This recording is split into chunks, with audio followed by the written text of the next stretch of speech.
Hello, welcome to another First Chapter Friday.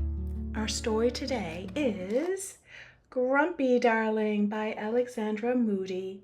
This is book 2 in the Rival Darling series. The whole series is following 3 hockey brothers and their romances, and all 3 are telling the story between the romantic partner-to-be and them. This one is about Grumpy. Obviously, it's not really called Grumpy. His name's Grayson, but literally, he is so grouchy and he has the stormy face all the time, and he is very intimidating, which comes into play for this book. So, we are about to embark on another first chapter reading. I am now doing it in a certain way. Please look at our description and see the timestamp where I end my introduction, begin the first chapter reading. After the first chapter reading, I will have another timestamp, and it shows you my reflections on the book, what's about to happen, a review, ideas for some creative writing, journaling, some ideas of what might promote other reading, and maybe even some lesson plans. So do check out the description section to find out those timestamps.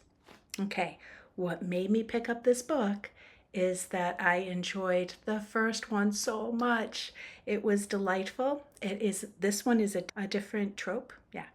Romance trope that is a grumpy romance trope. I didn't even know that existed until this summer, because I'm reading this book and I'm also reading Apprentice to the Villain, which it's just a weird coincidence that they both are the grumpy romance. So do tune in if that is your thing, and if it isn't, maybe we're going to make you one after you hear this first chapter. Chapter 1, Grayson. Falling for your best friend was always dangerous, but this was the first time I thought my feelings for Paige might actually kill me. The muffin had looked innocent enough when she first offered it. I should have known better than to trust anything Paige cooked. I was seriously regretting my decision to take such a big bite, and I was struggling to swallow. It tasted like she'd mixed up sugar and salt somewhere in the recipe. Could she have accidentally dropped a dash of chili powder in these too? I pressed a hand to my chest as the muffin burned its way to my stomach. My insides felt like they were on fire, and I was starting to wonder if my day might end with a trip to the hospital. "So what do you think?" Paige smiled up at me, her big brown eyes brimming with hope and pride. She'd always reminded me of a character out of a fairy tale. Sweet, playful, and if she could sing, I had no doubt birds would gravitate toward her voice. It was just my luck that the enchanting princess in my fairy tale was handing me a poison apple. There was no way I could tell her what I really thought about the muffin, so I tried my best to smile and ignored the confusing taste that still lingered in my mouth. "I think these might be your best yet." It wasn't far from the truth. Baking was Paige's latest obsession, and I had been the guinea pig for her creations all week. The muffins were at least an improvement on her cookies. I'd almost chipped a tooth on those. "Really?" Paige looked around the locker room at the other guys who were all staring at their muffins in various states of horror. It was bad enough she decided to poison me with her cooking, but did she really have to try and take out my entire hockey team too? At least this was happening after the game we'd just played, and not before. "What do the rest of you think?" she asked. "Do you like them?" I didn't want Paige to notice their disgust, and my smile immediately transformed into a dark glare as I warned them not to say anything negative. They were going to eat every last crumb of those muffins, whether they liked it or not. My twin brother Reed might be the captain of our team, but as the Ransom Devil's main defensive enforcer, I still held plenty of authority among the guys. When they saw the look in my eyes, they all started nodding and giving small, satisfied groans. "These are great, Paige. Yeah, I never had anything so good. I wish my mom could cook like this." They were laying it on a bit thick, but I didn't stop them. Not when I could see how happy it made Paige. She was practically skipping on the spot. Reed was slowly working through his muffin beside me, and I noticed him pull a small piece of aluminum foil from his mouth. He caught my gaze, and I lifted an eyebrow as I waited for him to agree with the others. He quickly tucked the foil into his hand. "Thanks, Paige. I really like the extra kick they have." I nudged him with my elbow, forcing him to continue. Is that cinnamon I taste?" "It is," Paige gushed as she spun to face him. "Oh, I'm so glad you all like them. I'll have to bring more to your game next week." I was about to tell her that wasn't necessary, but my younger brother Parker chimed in. "That'd be great!" His words were barely decipherable as he was speaking with his mouth full. The funny thing was, I didn't think he was lying. He was quite happily demolishing the muffin, and before he even finished, he started gesturing for Paige to hand him the box containing the rest. I shouldn't have been surprised. Parker was a bit of a garbage disposal when it came to food, with absolutely no standards for what he put in his mouth. He didn't really have standards for what came out of it either, and was the kind of person who released pretty much every thought that popped into his head. In that regard, we couldn't have been more different. "Okay, well, I better run before I get caught in here," Paige said. She gave everyone a wave, but as she went to leave, she stopped next to my younger brother. "Make sure you share, Parker." He was too busy digging into another muffin to respond, but I could feel the rest of the guys in the room flinch at the mere thought of going back for seconds. I guided Paige over to the exit before she could notice. Once we were out in the hallway, she paused and turned to me. "They weren't that good, were they?" I was suddenly grateful my face had the emotional range of a goldfish. "I don't know what you're talking about. I loved them." Technically, that was true. I loved everything about Paige, even her crappy muffins.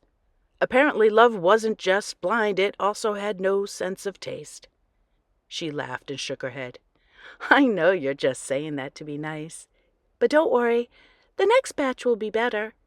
I've got to get this cooking thing nailed if I want to check it off my list." I murmured some sounds of agreement. There was a strong chance I wouldn't survive the next batch, but I didn't want to discourage Paige when it came to her bucket list. She started it over the summer, while her work-obsessed parents were pressuring her to figure out what she wanted to do with her life. At first, the list was full of things Paige thought she might be able to make into a career someday, but now it seemed to have a much broader focus. There was definitely stuff on her list that could never lead to a paying job. I didn't know for sure what she'd included, though, as I'd never actually seen its full contents. She always kept the pink piece of paper stuffed in her school diary, and she was very secretive about it, even with me. It was strange, considering she involved me in practically everything she tried anyway. I was constantly being dragged from one activity to another. One week she was knitting us all mittens. The next, she was painting our portraits. Now she was cooking. Who knew what was coming next? "Once the muffins are perfected, maybe I'll try baking a cake," Paige continued. "I know how you love chocolate, or maybe cinnamon rolls for something different." Her eyes were glittering with excitement, and it drew a smile from my lips. I loved the way her face lit up when she sensed a challenge. Whenever she tried something new, she always gave it her all. While nothing she attempted so far had stuck, I had no doubt it was only a matter of time before she found the thing she loved. Paige tilted her head as though she was waiting for me to respond. She finished speaking, and apparently I'd been so lost in my thoughts about her I was now staring in silence like a complete idiot. I couldn't help it that every time she looked at me, time seemed to slow, and I was briefly transported to an alternate universe where my deep and secret feelings for my best friend weren't completely one-sided. "Sorry?" I asked, jerking myself back to reality. She laughed softly. "Chocolate cake or cinnamon rolls. I know it's a hard decision, but You're looking at me like you've forgotten what baking is. I know I might have lost a few brain cells playing hockey, but I haven't been slammed into the boards that much. Yes, you are more the slammer than the slammee.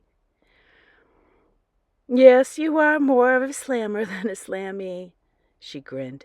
So, what do you think? Maybe cinnamon rolls? I might never eat a muffin again. I didn't need her to ruin chocolate cake for me, too. Good choice, Paige nodded, but then her expression started to sour. Although I might not get a chance to cook again for a while. I think my mom's been possessed by the ghost of a college admissions officer. She's on a total rampage about my applications. And with my dad going away on a business trip tomorrow, I'll be the only one in the house for her to nag. I swear she's going to chain me to my desk until I finish them. She scrunched her nose up at the thought, and I found my chest tightening with sympathy. It was rare to see Paige without a smile on her face and a sparkle in her eye. But when it happened, it was usually because of her parents. They were both so wrapped up in themselves and their jobs, they frequently acted as though she didn't exist. And when they did pay attention to her, she often wished they hadn't. Paige's lack of future direction was an especially sore spot between her and her mom. "You're so lucky you know what you want to do with your life," she muttered. "I can't even figure out what my hobbies are, let alone what colleges I want to apply to, or what career aspirations I have." I certainly felt lucky to have hockey in my life, especially since I've been offered a full scholarship to play at my dream school, Riker University, next year. Unfortunately, it wasn't quite as straightforward as it sounded. I only had a verbal agreement with them. Nothing would be official until signing day, in a couple weeks. Until then, I was skating on very thin ice. "Maybe you could tell your mom you want to be a chef," I suggested. "Maybe," Paige laughed. "Do you think she'll be convinced after trying one of my muffins?" Sure." My stomach took that moment to groan loudly, reminding me of what a terrible liar I was. I better get back in there before Coach Ray starts to wonder where I am." "You're probably right," she agreed, before she reached up to give me a quick hug. It was something she'd done 1,000 times over the years, but it never stopped my heart from racing. "I'll catch you later, Gray." Her arms fell, and I immediately missed their warmth. The corners of her lips lifted as she started to back away. "Oh, and great game today. You were amazing. That block you made in the second period was incredible. We wouldn't have won without you." I scoffed under my breath. The block she was praising me for wasn't that impressive, and I knew my performance had been well below my best. I played practically badly in that final period when my old injury had started to flare up. My knee had been causing me problems ever since I injured my MCL a few years back, and although it had been doing better recently, I'd landed on it badly in preseason training. I couldn't afford to give it time to rest, though, not when my whole future relied upon it working. I just needed to push through the pain until the ink had dried on that scholarship contract. I couldn't let the coaches at Riker see my performances drop or discover I was damaged goods, in case they withdrew their offer entirely. But now the season was in full swing, with constant games and training. I wasn't confident my knee would hold out. I'm sure the guys would have been just fine without me. Paige knew my knee was bothering me, but I'd never told her quite how precarious my situation was. "No way! The Devils would be nothing without big, bad Grayson Darling." She flashed me one last smile before she started for the exit. "See you tomorrow." "Sunday dinner at our place?" "As always," she called back over her shoulder. I watched until she disappeared around the corner before returning to the locker room. Despite being far from happy with the way I played today, it was hard not to feel lighter after talking to Paige. Then I opened the locker room door. "Is Grayson's girlfriend trying to kill us?" I heard someone groan. It wasn't the first time Paige had been referred to as my girlfriend. We spent so much time together I could understand people making that assumption. However, most of my friends and teammates knew just as well as I did that we'd only ever been friends. "Girlfriend?" Matt snorted. "He wishes." Usually not even Reed's best friends try joking about me. Either he was feeling brave, or the guys hadn't realized I was back. "It's lucky she's hot," Elliot added. "Watching her walk out that door almost made me forget she just violated my mouth with those muffins." My knuckles cracked as my hands clenched at my sides. Paige might not be my girlfriend, but I still wouldn't let anyone talk about her that way. One more word from my team's goalie, and I was going to do something that would see both of us sidelined for the rest of the season. I loudly cleared my throat, causing everyone in the locker room to snap their heads in my direction. When Elliot saw the look in my eyes, his face went white. In moments like these, I didn't really mind the infamous reputation my brothers and I had developed over the years. There were always rumors circulating about the Darling Devils, each one more outrageous than the last. Most of them weren't true, but it could be useful sometimes, like when we wanted to intimidate our opponents on the ice, or force our teammates to consume poisonous baked goods in the locker room after the game. In this case, it was useful to stop a jerk like Elliot objectifying my best friend. Sorry, Grayson, I think what Elliot was trying to say is that the muffins were memorable. Right, Ford?" Parker prompted, giving Elliot a hard look. Yeah, that's right," Elliot replied, swallowing visibly as he did his best to look anywhere but directly into my eyes. "Unforgettable, in fact." I took a few slow, strong steps toward him, and he instinctively shrunk back against his locker. The rest of the room was silent, as though all the other players were holding their breath, waiting to see what I'd do next. While Reed and Parker weren't nearly as frightening as they could appear, I often wondered if my bad reputation was justified. As the team's most ruthless defensiveman, it was my job to intimidate the opposition as much as possible, and people struggled to forget that, even when I stepped off the ice. I did little to try changing their opinion. I wasn't exactly approachable and often wore a dark expression that Paige referred to as my resting storm face. It caused most people to keep their distance, but that was fine by me. "It won't happen again." Elliot's voice was quaking slightly, and I almost felt bad. I didn't want to scare him too much. The team still needed a goalie after all. Good. There was no need to say anything more. Elliot was already cowering enough, and the incident would probably sprout a new rumor about me anyway. I held my gaze on him for a few seconds, just to make him sweat a little longer, but then I turned and continued to my locker. I felt the whole room exhale as I did. When I reached my locker, I slowly lowered myself onto the bench next to Reed. For the first time since the game, I allowed myself a moment to give in to the aches and pains rampaging through my body, especially my knee.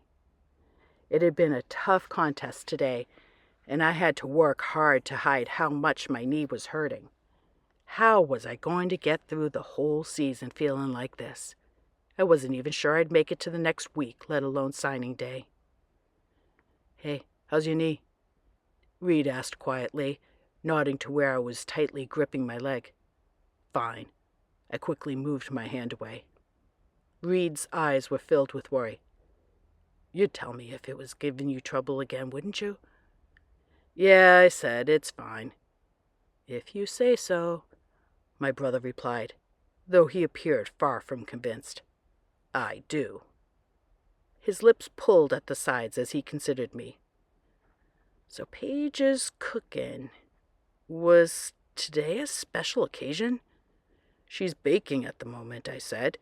"You know how she likes to try everything." "Ah, the list." Reed was one of the few people who knew about it. "I think I preferred it when she was trying to learn the bagpipes." I shuddered at the memory. She'd made sounds I didn't think were possible, and I was sure she'd hit notes that only dogs could hear. My ears were still ringing. At least the loud sounds can't kill you, Reed added. Maybe your stomach needs to harden up. Not even my brother was allowed to insult Paige. Oh, is that why she fed us cement mix? I scowled at him, but he only smirked in reply.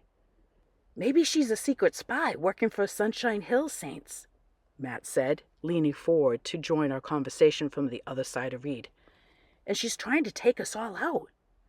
Not Paige, Reed said. She loves hockey. Have you ever seen the way she cheers for us at games? Cheers for us? Matt said. Or one of us. I glanced at him from the corner of my eye and caught him grinning at me. It was obvious what he was getting at, but he decided to spell it out anyway. Seriously, Grayson, are you ever going to make a move? Matt really was feeling brave today. We're just friends, I replied through gritted teeth. Yeah, but can't you change that?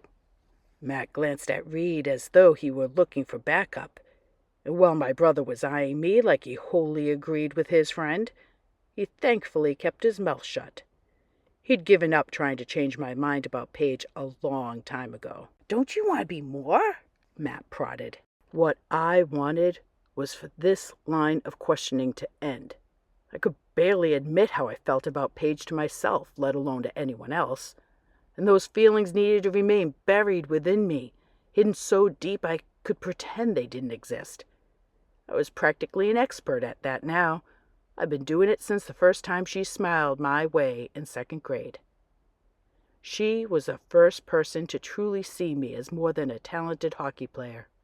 If it weren't for my skills with a puck, I often wondered whether anyone would even know I existed.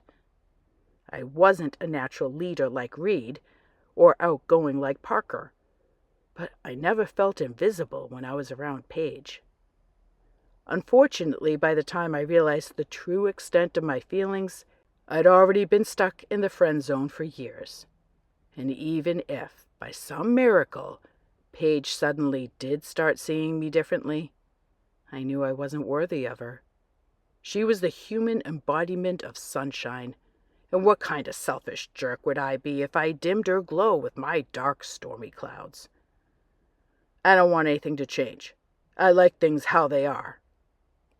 Okay, man, whatever you say, Matt shrugged, and I hoped that would be the end of it, but then Reed spoke up. Things are going to change, though, he said. And soon, whether you like it or not. We're committed to play for Riker. But what's Paige doing next year? Coach Ray entered the locker room and called us to attention before I could respond. Reed already knew the answer to his question. Paige had no clue. But eventually she'd have to make some decisions, and those decisions could lead her somewhere I wasn't. We might not be in the same town, or even the same state. Paige could end up in a different country for all I knew. She seemed to be enjoying learning French for her bucket list a couple months ago. What if she suddenly decided to move to Europe? Coach had started addressing the room, talking about some new player joining the team next week, but I wasn't listening. Instead, I was repeating Reed's words over and over in my head. Everything was going to change at the end of this year, and I didn't like it at all. Still, that didn't mean I was going to do something stupid that could ruin my friendship with Paige. She was the girl I wanted in my life forever, and even if that was only as a friend, it would have to be enough for me. Right. I'm so sad that the first chapter doesn't include his love interest Paige's point of view, but that does come in chapter 2. Paige is a delightful person, and I kind of identify with her. I am a kind of optimistic and bubbly and very positive person. I do love trying lots of things. I am very interested in tons of different hobbies, and I love learning, and that's who Paige is. Meanwhile, her best friend, Grayson, Mr. Grumpy Rival, he is somebody who he's just gotten comfortable just because he loves to be with her in being in the friend zone. And not too many chapters in, you're going to discover that he has competition And back in the day, there had been another friend. It was kind of like they were a trio, except not really. It was always Paige and this other guy, or Paige and Grayson. And Grayson never liked this other guy. He has good reason. I like his reasons for not liking him. The author did a great job coming up with them.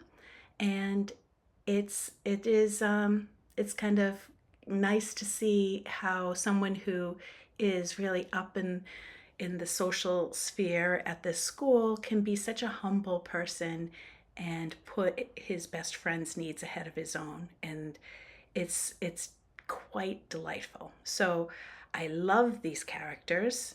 I want to see them get together. I feel like the author has created believable obstacles so that even though I'm pretty sure you get where everything's going to go, it still feels like there's a bit of tension and a will they, won't they, which I believe makes a good romance. I also would like to just talk about all those tropes.